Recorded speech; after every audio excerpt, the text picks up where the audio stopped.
This is Kickin' and Streamin' Podcast, a binge watcher's guide to streaming movies, TV series, and stuff. Here are your hosts, Graham and Jocelyn. And hello, everyone. Welcome to another episode of Kickin' and Streaming Podcast. My name is Graham, and with me today, of course, is the absolutely fantastic co-host of all time. Her name is Jojo, but AKA Jocelyn. Oh, no, I got it the reverse, innit? I messed up there, right? Didn't I? That's all right. It works. Either way works. It's fine. Well, give me some how to do then. How to do, Jojo.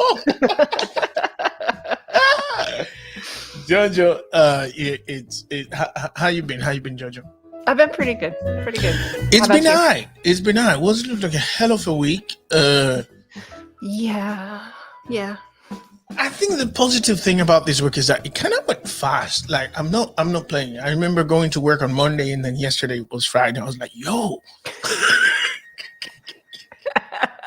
the hell just happened?" You know what I mean? So yeah, that's like the only good thing about it. But yeah, but at the same time, that's kind of sad if you get really metaphysical about it. Yeah, but like I think now that I think about it a little bit, the reason why it's going so fast is because I'm anticipating that in a few weeks you'll be gone. So it's like, oh man, it should be slowing down, but yet it's not. You know what I'm saying? Yeah. So not cool, Jojo. Like seriously, we're gonna continue doing this podcast together, but I'll never forgive you.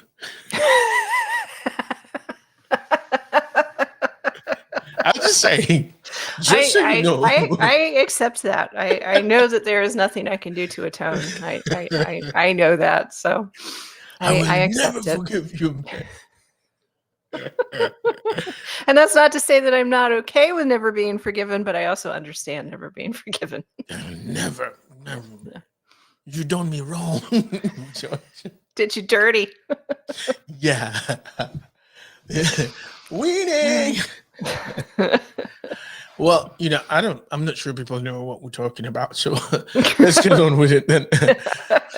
They're like, oh, they're crazier than they normally are. Yeah. So of course, little buddy had to do his thing. He says hi. Yeah, he's doing the thing that he does the best. Yeah. So Jojo, let's get to business then. This week we are reviewing a Netflix docuseries. For some reason, we found ourselves this summer doing a lot more true crime docuseries than we would like to. We have. We have. I don't really know why. I shouldn't say I don't know why. I think that's because there's been some really good content, some non-sensationalized content, if that makes sense. Yeah, you could attribute it to that, but you could also attribute it to the fact that because there was not a lot of filming of a lot of content last year, there's not a lot of new things coming out in terms of like movies and series and stuff. There's been a couple of blockbusters here and there. There have been a couple of series, but most series were halted last year filming in terms of filming. That is true. So, true crime is what there is, because those didn't stop for the pandemic, did they? Crime waits for no man. I don't know what that means. Right. I like it, but I don't know what it means. Was that? That's cool. I think the interesting thing about the show that we're going to be talking about today is I had some confusion about which one you were talking about, and then my Netflix had some confusion because it tried to recommend a totally different show. So there's at least 3 different Netflix series or movies with the title Heist. So yeah, that is true. That is true. So we have to figure that one out. We had to figure that one out. But because I remember when you told me, are you talking about the movie or docuseries? And I thought it was a movie. There was a point where I thought it was a movie, but it isn't. Yeah. But it is a dramatized, with intertwined with some real life people. But let me ask you this, Jojo. In your opinion, Mhm. Did we see some very well executed heists here uh, with a bunch of people that have dumb luck? Or were there actual geniuses that put things together and then bad luck struck? I don't know if I. Yeah, I get what you're saying. I really don't think there was any geniuses, in my opinion. Um, You're I cruel, think man. I think maybe the closest we would have gotten to was Carl's Monzon. I'm probably Yeah, saying his name wrong. But circumstances in the fact that people talked and people spent money and because he was keeping it on the on the down low, and he was doing it the way you're supposed to, and I think he might have um gotten away with it, to be honest. yeah, It's just I think he involved either too many people or the wrong people. That's just my opinion. As far as Heather Tallchief and her accomplice, well, I guess really the idea guy, I can't remember his name.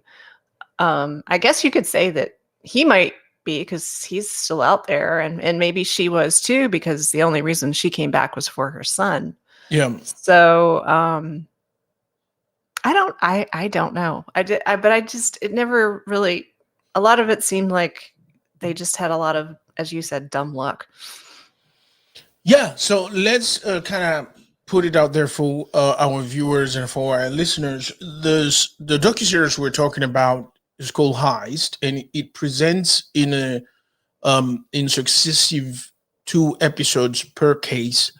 Uh, number three, actually, three cases of what you would call perhaps the perfect heist or the perfect crime.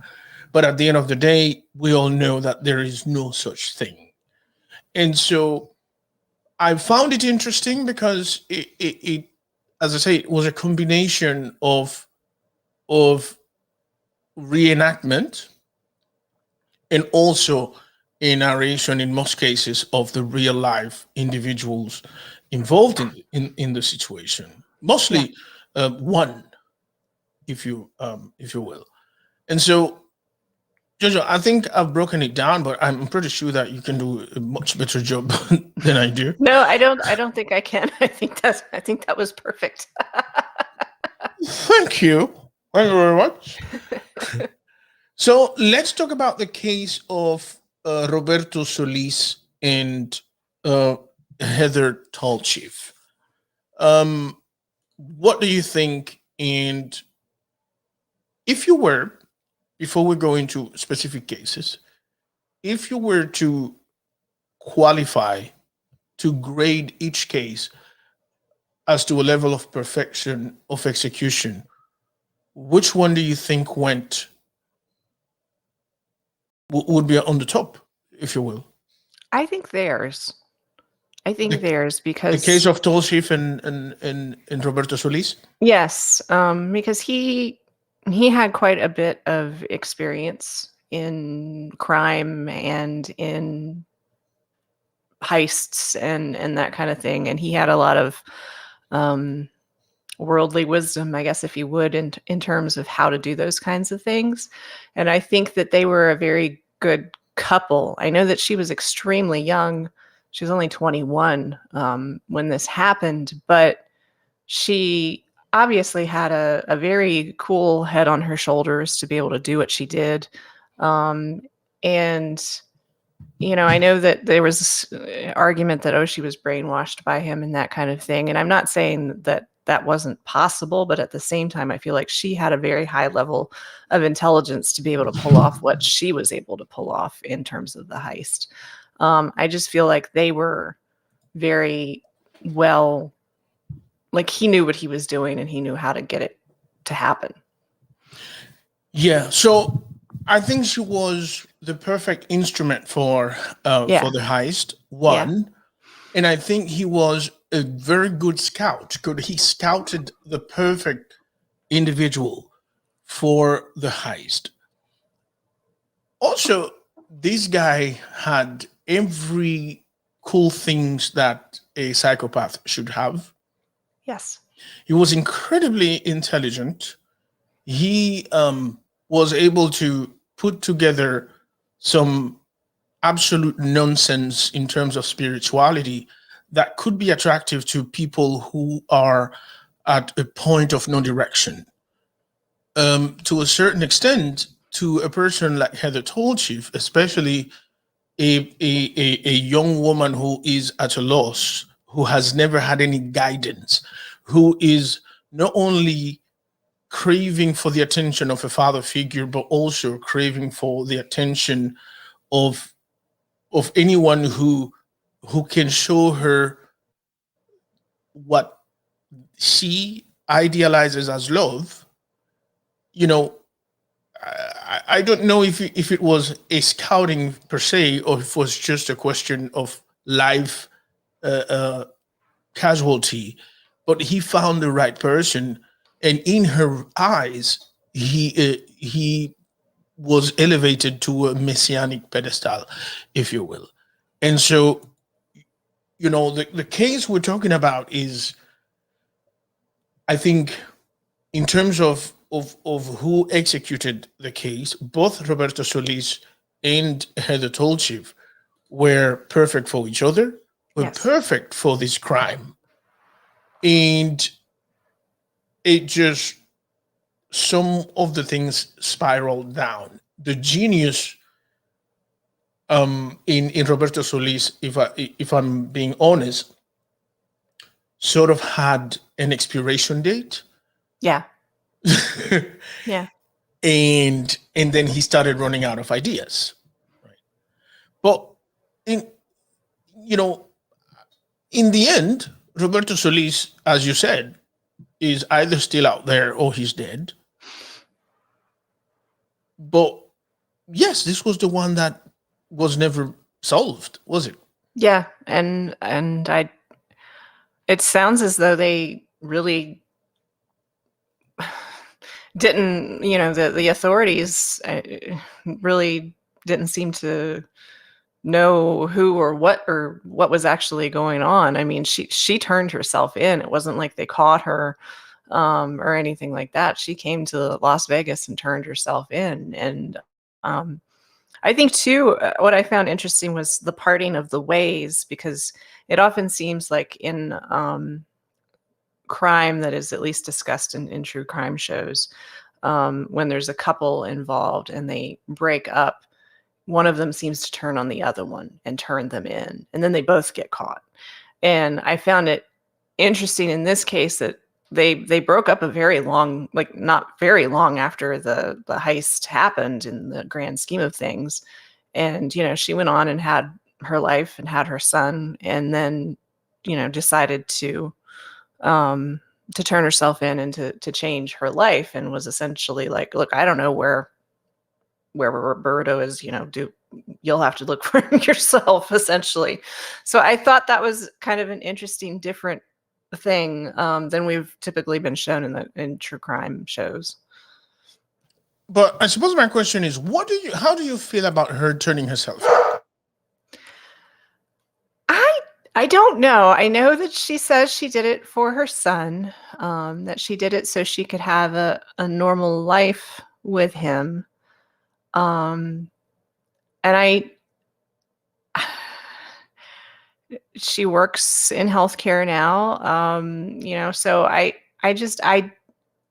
don't really know that I fully believe her motives, because she'd gotten away with it for so long. I mean, I know she says it gets to you, the constant running and the looking over your shoulder and that kind of thing. But I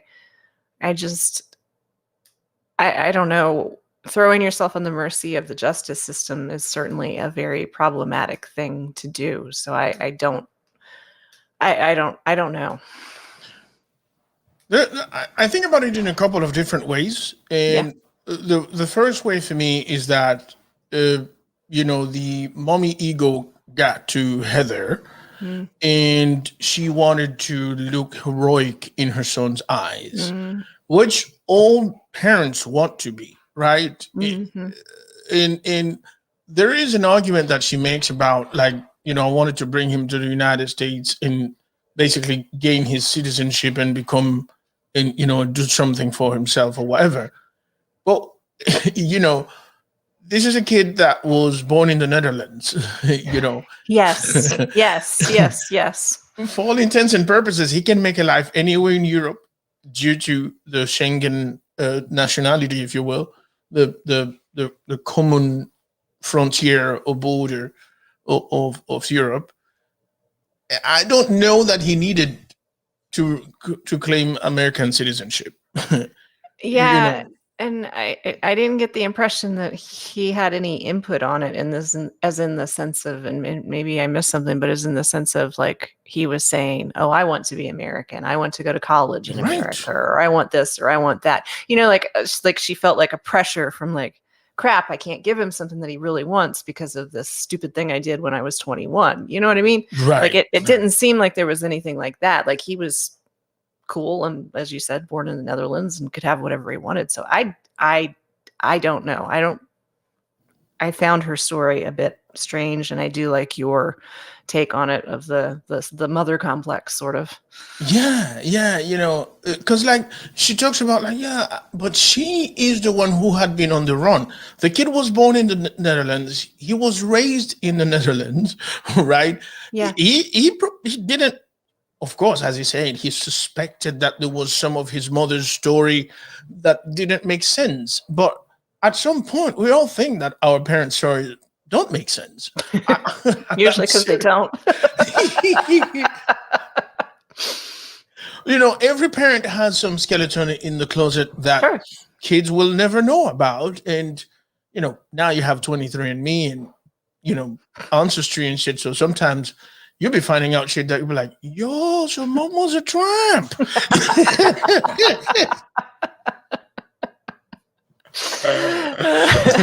So, like, hold on, my sister is actually my mom, Yeah. shit like that. Yeah. But, that's with advance of technology. But what I'm saying is that there are some, like parents have kept shit from children forever and ever, amen. Yes. And nothing has happened. Yes. And so I felt like Heather could have continued to reinvent herself, but to be perfectly blunt with you, the biggest mistake was actually having the child.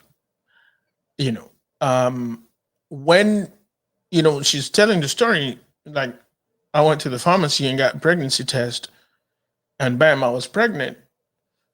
And my first thought, like, well, there's no kid, right? Because of course the complications are going to come. Yeah. Once there is another life involved. Yeah.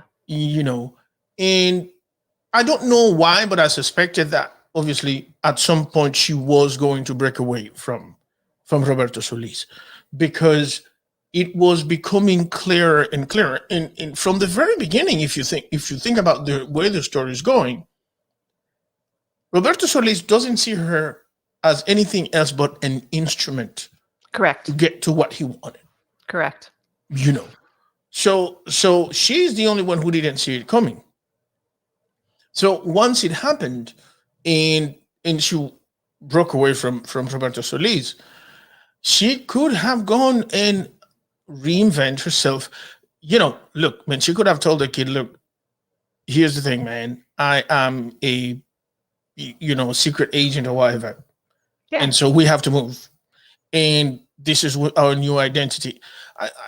Kids are strong and smart enough for you to be able to adapt. I'm not saying that it's a good thing to always lie to kids, but I'm just saying that she could have, continued through life without having to return and turn herself in and blah, blah, blah. I just think that she had a remorse that was there forever, and she wanted to get rid of it. She was looking for absolution. That's what I think. And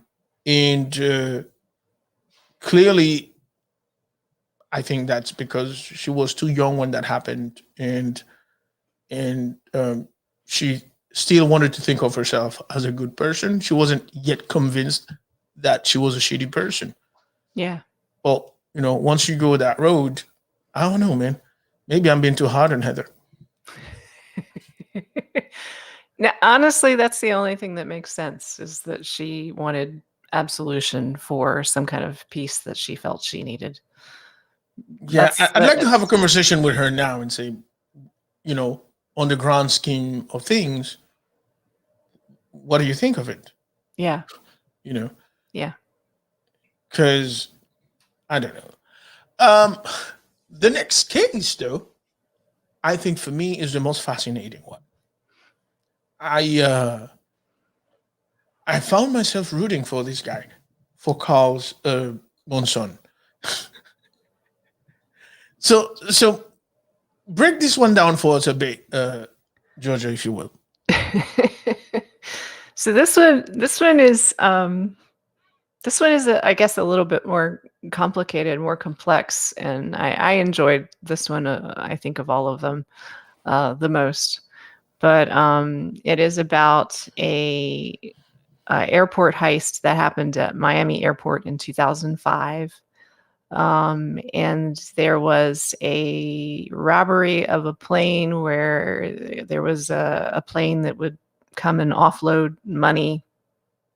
And this gentleman discovered it through a family member that worked at the airport. They were able to divert the money into a warehouse and get it sent away. And the whole story is wild where it goes from there. So I think it was really, really interesting. I think it was interesting that I believe he watched television shows or movies to get a lot of his inspiration for what he ended up doing.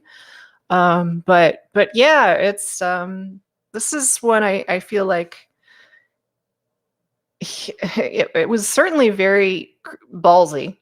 Yeah. And I think very, very interesting that they got away with it for as long as they did. And I really think that he would have gotten away with it completely if he'd chosen different compatriots or different helpers. Yes. Listen to me. The more I think about this one, I kind of get mad and I feel bad for Carls. Yeah. I feel bad for Carls because, his only mistake was involving a bunch of riffraff. Yes. A bunch of dudes that looked hard, that could fool anybody, but they weren't all that. They were a bunch of chicken shit. Yes. Yes. And the crazy thing is that they underestimated Carl's because he wasn't about that life. Yes. And that's the biggest mistake here, is that Carl's was... Do you remember like the beginnings of The Godfather, where everybody was like, Michael, man, Michael is gonna be the smart one. Michael's gonna be the one going to school and becoming a lawyer and shit. And Michael is like, yeah, nigga, I'm gonna take you all down.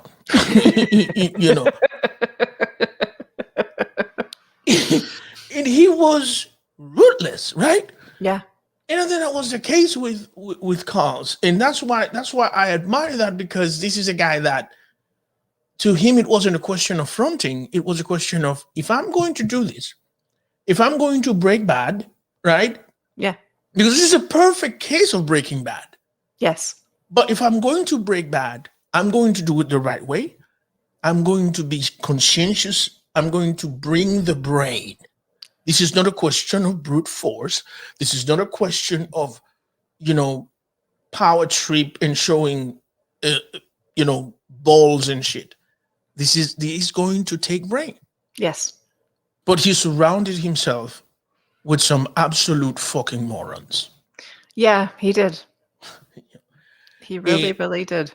And listen, I found myself thinking very dangerously during watching this, because I think his other mistake was to let that fucking gordo leave, the fat dude. from the very beginning. Yes. That nigga should have been taken out from the very beginning. Like, I'm sorry, you probably are discovering a very terrible side of me.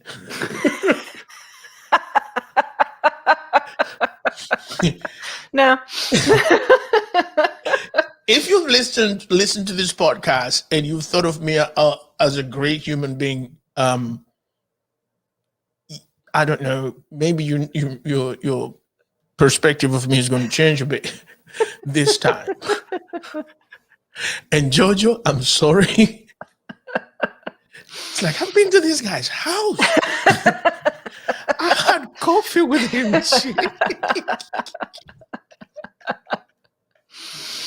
But what I'm saying is,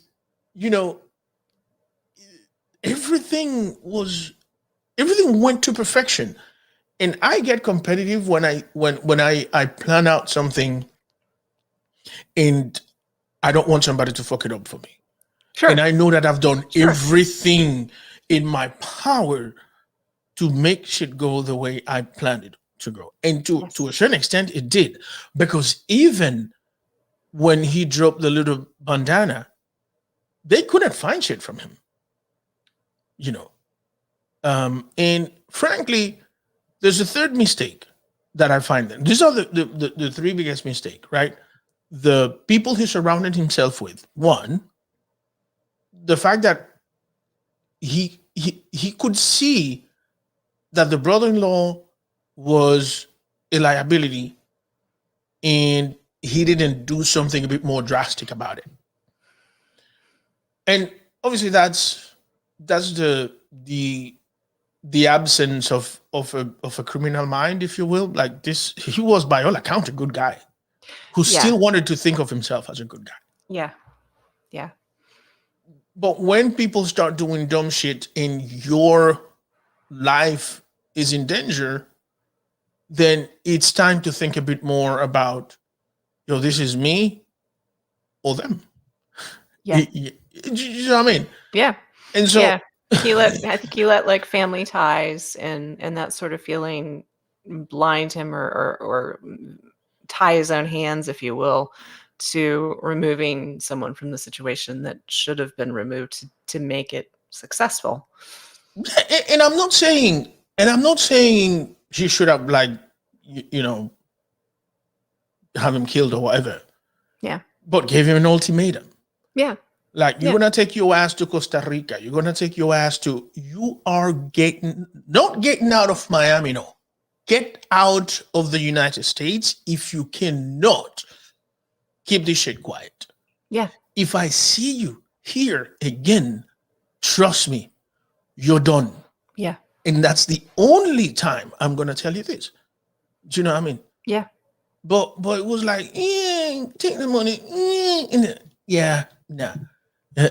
Gordo, the fat dude is not, well, he wasn't going to go down like that. You knew that. In fact, I don't even know why they engaged him. Because Carl said something that really shocked me a bit, is that, my brother-in-law, we got him, but we knew that he wasn't going to be able to run. We knew that he wasn't going to be able to carry anything because he's too fat. So the only thing he could do was drive. And I'm like, you could have gotten any other motherfucker to do that. Yeah.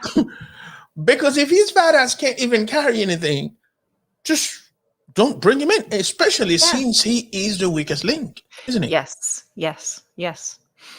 So, and then again, the last mistake, I think, is Onelio, the Brinks guy, who is sort of like the initiator of the masterminding of all this. Because he's the one who discovers how things can be done. But I think the moment he communicated the plans, or at least the idea, he sort of like awoken the idea on Carl's and him should have been, from now on, we only talk about these on burner phones. Yeah. From now on, we only talk about it. And like, I remember there was a moment where Carl was like so smart, because when that dude randomly came the guy that said no from the beginning and randomly came to see him and started talking about his shit. He's like, nigga, get the fuck out of my house. I don't know what the hell you're talking about. Yeah. I'm like, bravo. That's good stuff right here. Because, you didn't want it, fuck off. You know what I'm saying? Yeah. Yeah. But I think the mistake with Onelio is exactly that. Like, all those phone calls. Because, hey, man, how is it that you talk to this guy 30 times within the hours that this shit happened? Yeah. Yeah. So there you go. There's the link right there. Yeah. But other than that, then I think this one was my favorite one. Yeah, I agree with you. This was my favorite one too. I think Carl's went about this thing with such a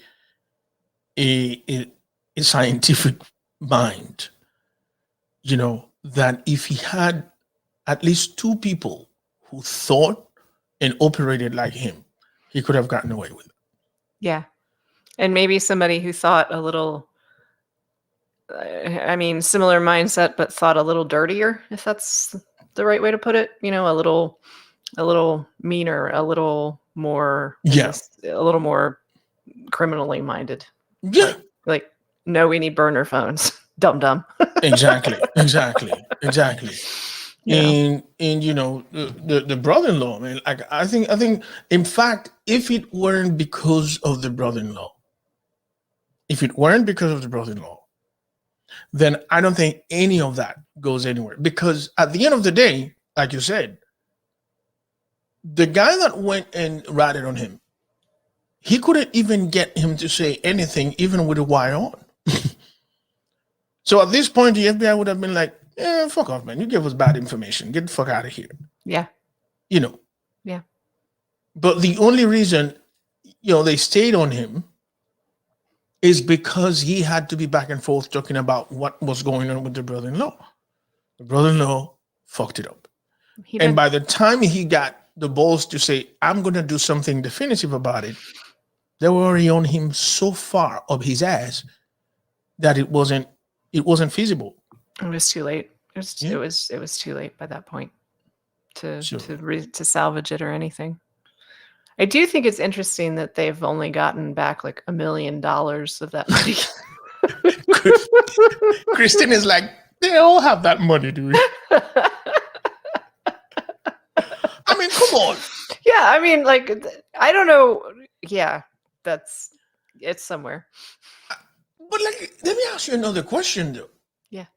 And I don't know if anybody else thought about this when you watched this, but how is a Lufthansa flight from Germany bringing so much cash to the United States? I actually, and the fact that it's regularly happening, it's so regular that it wasn't like a we have to plan this a year in advance or whatever. You know what I mean? Like it's coming every week. I think every week. I thought that too. I was like, so who the hell's laundry money? Like where is this Germany coming from? Yeah. Germany. I'm like, what? Really? Okay. Yo, if you told me all that money was coming from China, I would yeah, that makes sense. On a weekly basis, yeah, that makes sense. If you told me that money was coming from India, yes, that makes sense. From Japan, yes, that makes sense. What's in Germany? What is it that Americans are doing in Germany to have all that money coming in like that on a weekly basis? Somebody explain that to me. Yeah, I have no explanation for that, and I caught that too and was like, hold up, wait a minute, it's from what, huh? Okay. But so here's one funny portion of this. My wife fell asleep throughout the entire thing, so she saw only part of the beginning and towards the end when they were saying that they only recovered like $1 million of the money. Yeah. And she woke up in time just to see that and say, that money is still around. They still have the money. And then she went right back to sleep. How the fuck do you do that, man? And she just woke up and said that. Like, they still have the money. And then he's like, damn, man, that's good. She's a wise woman. Dude, she's good. She's good, but I don't even know she's fully asleep when she... That's awesome. All right, so let's talk about the dumbest case. This case is funny, and the third case is what we're talking about here, the whiskey, the Pappygate case. Pappygate, yeah. The Pappygate. I think one of the things you can surmise from here is that this really reinforces some of the stereotypes about the South. This is like a case of dumb shitness. Like, why are we even talking about this for real? Like, the sheriff is weird. All the people involved, it's just like a grown-ass baby boys. Like, what is this? Who thought this was sensational enough to make the cut on this docuseries?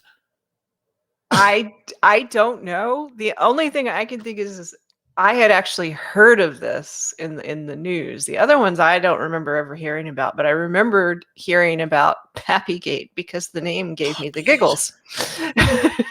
Pappy Van Winkle. I remember that because I read the article just because I'd never heard of that kind of bourbon before. I'm like, I don't know what that is. So it was like one of those. It wasn't even a clickbait title. It was just like, somebody was sentenced to something in the Pappy Van Winkle bourbon case, and I'm like, what the fuck is that? Van Winkle. So I don't know if they just picked it off of that. I have no idea, but yeah, no, this one, I agree. This one was dumb. It was dumb, and again, it reinforced so many stereotypes. Like, first of all, the dude, what's his name? Kurt something? Toby Kurtzinger. Toby Kurtzinger. You could tell that this is a dude. His dumbassery has a lot to do with the amount of steroid he's put in his body. Yes. Like, his head seems that it has shrunk over the year. Probably has, along with other things. And so he looks like a former midhead who has gotten fat too. Yeah. So there's all that. So the entire thing is incredibly laughable. I'm like,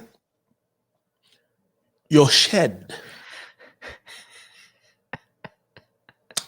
Let me your shed. And at some point you weren't even using the shed. Like, mate, what in the fuck are you doing? Is this like, yeah, you can grab me? Like, what the fuck? I don't know. It was almost, to me, it was almost like he was like, well, I'm selling to all law enforcement probably. So, they ain't gonna stop me. He's talking about like, this judge. I got judges, I got lawyers and shit. Yeah, you think this nigga's gonna be like, oh yeah, no, this guy's good. Yeah, no, don't bother him because I buy from him. I mean, buy shit nothing, from him. nothing. Oh my god! I felt sorry for the kids. I felt sorry for the wife. Yeah, but this dude was so selfish. Yes. The idea that you're gonna get married and you're going to keep on living almost as if you were single, even when you have 2 kids, that your wife has to actually come out and give you an ultimatum. You know what I mean? Yeah. It's one thing I have, if you don't want to get married, cool. Totally fine. Absolutely. But don't marry somebody and then act like you're single. Like what? because you can stay single. You can easily stay single. Exactly. There's absolutely no reason for you to marry anybody. You don't need to. You can have whatever you want, whenever you want, buy it, get it on the street, whatever. I mean, so like, I do not understand the people who get married and then are upset when the person they married is like, hey, you married me, you can't do these things anymore. Like, what do you know what marriage is? Exactly. Like, do you have enough brain cells to even know what it is? Because maybe you've got it confused with something else entirely. It's just amazing to me that his routine never changed until the wife brought it up. Like, you got 2 kids, you know what I mean? That poor woman is trying to be a real estate agent, taking kids to ballet, taking kids to sports, and your ass is playing softball with your boys and shit. Fuck off. Yeah. Like, she should have left his ass. And yes. Like, I want to feel more badly for her, but the fact that, you know what I mean? Like, she had to come out and like, hey man, I need some help here. And then this guy goes so deep into some criminal enterprise, and still she doesn't even realize what's going on. And it's not like he was doing that shit on the side. He wasn't doing it on the side. It was all going on. If I start spending 5 hours a day on my shed, I swear to you, Christine is gonna be all up my ass. Like, I'm. Yeah. And by the way, I'm not saying that my wife is a controlling person. I'm just saying that there is no reason, like, you can't share daily life with somebody and suffer of such absence of this other person and not question it. Yeah. You know, like, what the hell? The only thing I can think of is a stereotypical culture. Yeah. And the man does whatever he wants to do, and you have to take care of all the things. You have to pick up all his slack because you're the woman, and that's what you do. And men are the pinnacle of perfection. So if you complain, you're a bad wife. Yeah, I suppose. And I'm not saying that is the truth or anything, but I do know that is certainly a thought process that happens. And with everything else being so stereotypical in Southern, it wouldn't surprise me if there wasn't something in her head that had been raised to think, I can't question what he does because I'm not an individual. I'm a wife. Right. That means I'm not a person anymore. Yeah. You're absolutely right, and that might well be the very, the very bottom line of this line of thoughts, in the sense that it's either that or she just like looked away, Yeah. And but in the end, if you notice, the South couldn't help but also go after the wife. You know what I'm saying? Because if a man did something bad, it's because a woman was involved. Yep. Sort of like Adam and Eve kind of shit.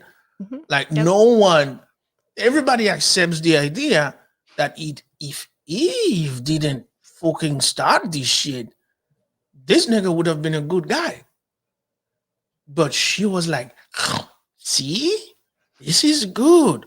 Yeah, I mean, you like it. That's cool with me. Yeah. Do you know what I mean? Yeah. Do you know how many flavors and scents and shit that my wife brings home, and she's like, I like this. What do you think? I'm like, you like it? Cool. Sometimes like, oh wow, this shit is good. Yeah, whatever. Yeah. But like sometimes I have to understand that there's some shit that are about her, right?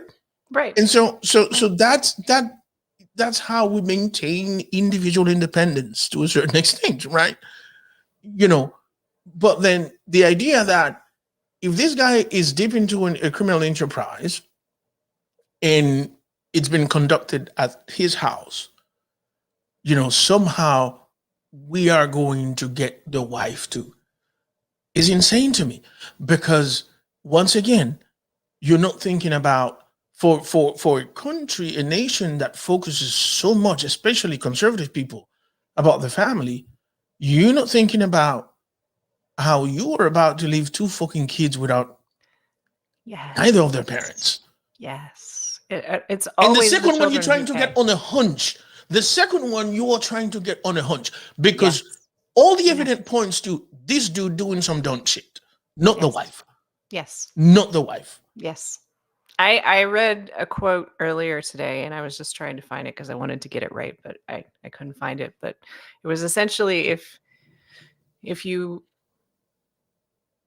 follow a man's finger to if you follow a man's accusing finger, you will always find it pointing at a woman. That makes absolute sense. That is absolutely the truth. In most of monotheistic, neo-Judaic religions, most of monotheistic religions, at some point, very early into their book, a woman is guilty of every fucking thing. Yeah. So there you go. Yeah. You're right. When we talked about this series with Gillian Anderson and Jamie Donner, what was it called again? That serial killer in Ireland. Sophie. No. The one with Gillian Anderson and Jamie Donner. Brain's gone blank. Sorry. Yeah, I remember a quote by the character by Stella Gibson that Gillian Anderson played. She said, when women are frustrated, they self-harm. When men are frustrated, they harm women. Yeah. You know what I'm saying? Yeah. And if you want to understand, and I don't want to go on a rant here, but on an in an atheistic rant, but if you want to understand how lazily earlier societies tried to explain some of the shittiest things that this planet have been to, you'll see how somehow they always made it about women. And when a sacrifice needed to be made for penance, for goodwill from the gods, of course, find yourself a virgin and fucking offer her in sacrifice. Because again, the bullshit has always been sacrificing women, about sacrificing women. Yeah. So this, in this third case of the Poppy Van Winkle thing, I think the one, like, first of all, it was a dumb case, it was absolutely fucking dumb. Yeah. It was. The best quote here was this guy's mother saying, "It's whiskey, for God's sake."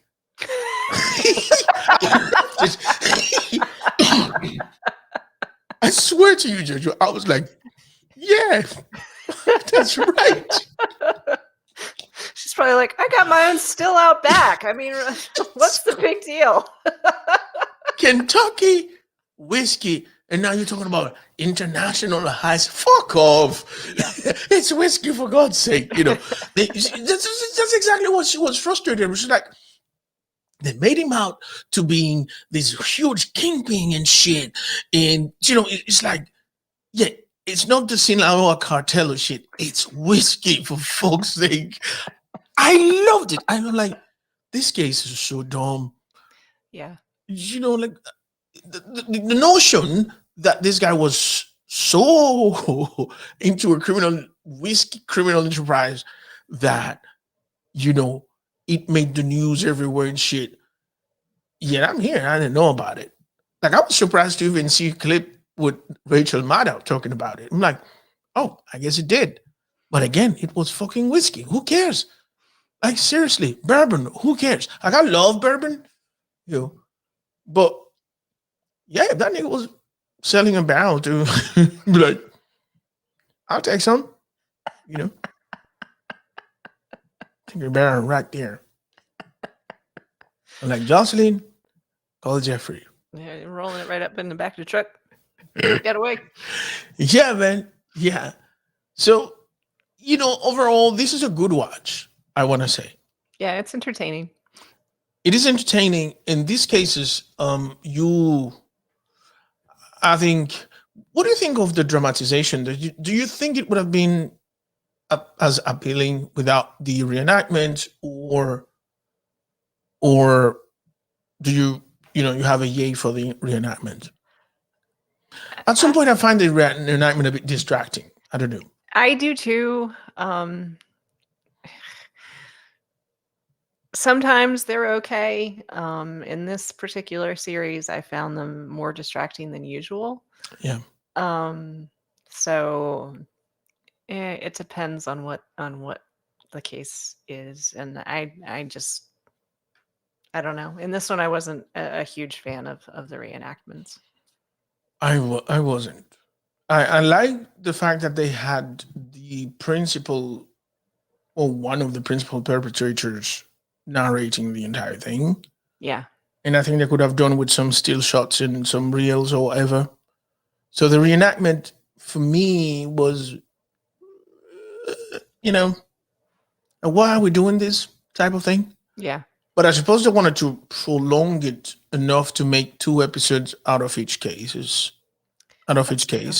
That's true. And whatever value they thought that would bring, it, because all of these stories could have been told in 20 minutes. Yeah, they could have. Honestly. They really could have. I would think, with the exception maybe of the Cuban gentleman in the Miami heist. I think maybe that would have been like 45 minutes. Yeah, that could even be a movie. I could easily be in a movie and stuff. Yeah. Speaking of movies, before we go off, have you watched anything? Have you watched anything this week? Because I watched last night this little bubblegum movie on Netflix called Gunpowder Milkshake. I've heard of that and seen it. Yeah. I mean, I haven't watched it, but I mean, I've seen the trailers for it. Yeah. It's all right, man. I don't know that I would. I don't know that I would watch it to do an entire podcast episode about it. Yeah. But it's visually entertaining. It's beautifully shot. Whatever. Have you watched anything? I haven't watched anything this week. I have watched a couple episodes of Columbo, but that's been about it. And that's just been on in the background while I'm packing things. It's from 1984 or something. I think these are 72. Lord. It's a series from 72. So, right. Yeah. So. But I've found myself watching a couple of things surprisingly, like watching, there's this show that I've watched a couple of seasons of, and I found the 4th and final season. It's called Unforgotten, and it is with one of my favorite British actresses, Nicola Walker. And I watched the 4th season. They're only, as 6 episodes, 45 minutes each, and it was great because I like it because it's always about cold cases, but they do one case per season. Got it. And so you get to know the characters a bit more. You get to know how everything happened and how the people who committed the crime are living at present, and how everything is spiraling, coming back to them. So I loved this series, and I actually thought one time that we could make an episode about it. It just ended this year, and Nicola Walker's character, it ends with her dying suddenly. So it was a bit sad of an ending. Yeah. But overall, it's a great show. It's a fantastic show. I also ended up watching, you might want to take a look at that one, on Amazon Prime, a series called 000. Okay. I think that's come up in my recommendation list. Dude, watch it and let's talk about it because, Okay. I enjoyed this one a lot. I enjoyed this one because, I love international stuff. Yeah. And it has a bit of United States, a bit of Mexico, and a bit of Italy all together. And the crew from each country were absolutely excellent. Like That's I'm talking, fantastic stuff. So we might end up talking about 000 soon. Sounds good to me. Yeah. Sounds But good. I think it's about the time that we call it a day, Jojo. Right. I'd like to take this time, of course, to invite you all to find us on social media. You'll find us on Instagram, Twitter, Facebook. We have a Facebook group, as a matter of fact, and also on Pinterest, Kicking and Streaming Podcast. You have to always remember that we don't use the ing. That is what in grammar is called gerund. We don't use the gerund. We go in, Kicking and Streaming Podcast. And there's that. Also, we would like to invite you to find us on Clubhouse. If you're on Clubhouse, we have our own Clubhouse club. It is called Kicking and Streaming Hub. And over time, we're going to have some conversations about stuff that we're watching that we not necessarily want to talk about on podcasts. But every Saturday, we also have a trivia night, general knowledge trivia night. But tonight, particularly, we are doing a Can You Guess the Lyrics tonight. So again, if you're on Clubhouse, every Saturday night, find me and Jojo on there doing our thing. Our friends from Tucker Brothers says that the people that we get there for general knowledge are like, mad scientists and stuff. Like, I can't with them, man. Their geography is too much. Everything, the questions are too hard. And I'm like, nah, it's all good. But we have a lot of fun. So find us on Clubhouse. It's Kicking and Streaming Hub. And follow us. And join us every Saturday night, 10 p.m. Eastern Time, 9 p.m. Central Time. And I suppose that's 7 p.m. Pacific. Yes. If you know in the United States, then whatever time it's 10 p.m. for you, find out. Yeah. Right? Sorry. We could do this all day telling you like local times and shit. Mountain time, Arizona time. It was a time that the United States had, like, pretty much every state had their own time. Their own clock, I think. Oh, yeah. So, Jojo, are we calling it a day now? I think so. So here's what we're going to do. We're going to call it a day. We wish you an absolutely fantastic week. Enjoy the Tokyo Olympics. I know it's hard to watch without audience and shit, but, Olympics are Olympics, and we got them. I understand the people of Japan that didn't want it, but it's happening. We might as well watch. Right, Jojo? Yep. Makes sense. Anyway, then, y'all have a great, great rest of your week. Thank you. Thanks, everybody. Bye.